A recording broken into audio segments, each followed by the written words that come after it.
দর্শক, জগন্নাথ বিশ্ববিদ্যালয়ে রয়েছেন সহকর্মী কেফায়েত শাকিল। সরাসরি যুক্ত হচ্ছি তার সঙ্গে। শাকিল, ভোট গণনার অগ্রগতি কেমন দেখছেন? নির্বাচন সম্পর্কে ভোটারদের প্রতিক্রিয়া কি? নাদিরা, এতক্ষণ অপেক্ষার পর এই মাত্র আসলে ভোট গণনা শুরু হয়েছে। প্রথমে ভূগোল ও পরিবেশ বিজ্ঞান বিভাগের ভোট গণনার মাধ্যমে এই ভোট গণনার কার্যক্রম শুরু করা হয়েছে। বিশ্ববিদ্যালয় প্রশাসন এবং নির্বাচন কমিশন আমাদেরকে যেমনটি জানিয়েছে যে প্রথমে তারা হাতে একবার করে গুনবেন এবং তারপর সেটিকে তারা দুটি মেশিনের মাধ্যমে দুইবার করে গুনবেন। এর মাধ্যমেই কিন্তু মূলত যেই জগন্নাথ বিশ্ববিদ্যালয় শিক্ষার্থী সংসদ, কেন্দ্রীয় শিক্ষার্থী সংসদ এবং হল সংসদের যারা প্রতিনিধি রয়েছেন তাদেরকে বাছাই করা, তারা কারা নির্বাচিত হয়েছেন সেটি আসলে নিশ্চিত করা হবে।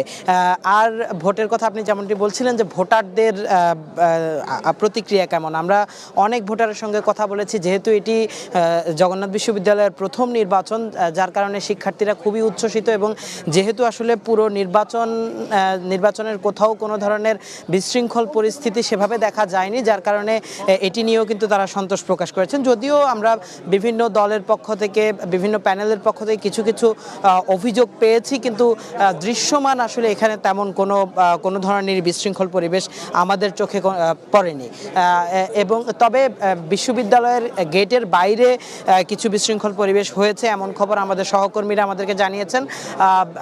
আমরা জানি যে আসলে বিশ্ববিদ্যালয়ের ফটকের বাইরে কিন্তু বিভিন্ন রাজনৈতিক দলের যে কর্মীরা রয়েছে তারা অবস্থান নিয়েছে এবং তারা যেন কোনোভাবে বিশ্ববিদ্যালয়ের আভ্যন্তরীণ পরিবেশে ভূমিকা রাখতে না পারে বা কোনো প্রভাব না পড়ে, সেজন্য কিন্তু আইনশৃঙ্খলা রক্ষা বাহিনী সেখানে কড়া অবস্থানে রয়েছেন। তো এই ছিল আমার কাছে জগন্নাথ বিশ্ববিদ্যালয় কেন্দ্রীয় শিক্ষার্থী সংসদের ভোট গণনার এখন পর্যন্ত সর্বশেষ। শাকিল, আপনাকে ধন্যবাদ। দর্শক, জগন্নাথ বিশ্ববিদ্যালয় এলাকা থেকে সংযুক্ত ছিলেন সহকর্মী কেফায়েত শাকিল।